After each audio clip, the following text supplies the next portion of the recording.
Կիրովական Ցիաղուն ամուսնացավ 1949-ին Հայաստան ներգաղթած սիրիահայի հետ։ Հետո ամուսինը գտավ ծնողներին։ Աղունին տարավ Մարսը։ Ֆրանսիան չհավանեցին, ուզեցին ետ գալ, ամուսնուն չթողեցին, ինքը Բրեժնևին խնդրագիր գրեց, հանձնեց Փարիզ եկած Վազգեն Վեհափառին։ Այդտեղ Վազգեն առաջին էլ $100 ինձ տվեց։ Սպասելուց բացի ապրել էր պետք եւ Կիրովական Ցիաղունը դառնում է հանրահայտ Լուի դե Ֆյունեսի խոհարար սպասուհի։ Մեզ առանձին իրանց պարտեզում տուն տվեցին, այդտեղ ապրեցինք մենք։ Լուին դուր էր գալիս հայկական մենյուն, որին ծանոթ էր Էրզրումցի հայ տատից։ Աղունը գործի անցավ։ Իմ հայկական սուպերը եփում,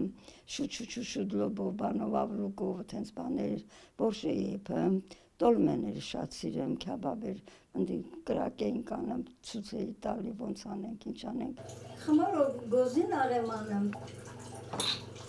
Հենց ման մենզանա, պոպոկովա։ Մեղրով։ Շատ հայեր էին լինում նրանց տանը եւ Ֆյունեսի սեղանին հաճախ հենց հայկական կերակուրներ էին։ Ամեն գալուն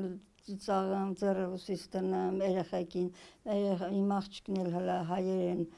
սովորացան մեր տարերը։ Մի անգամ էլ Ֆյունեսը սպասարկեց աղային, իրենց հարկի լամպներ այրվել։ Ինքն էլ կարճ ես էլ եմ կարճ ձեռնես չի ասնեմ, աթոռի վրա կանգնեց շուռ եկավ, Տենց ծաղեցինք բանը։ 5 տարի աշխատեց, հետո խնդրագիրը հասավ Գենսեկին։ Ինքը վերադարձավ Հայաստան։ Ֆյունեսները մինչև վերջերս ամիսը $100 էին ուղարկում Աղունին։ Այս կասկումը սա ընդից բերածա, էս էլ։ Իսկ կա շոր, որ Ֆյունեսներն են նվիրել։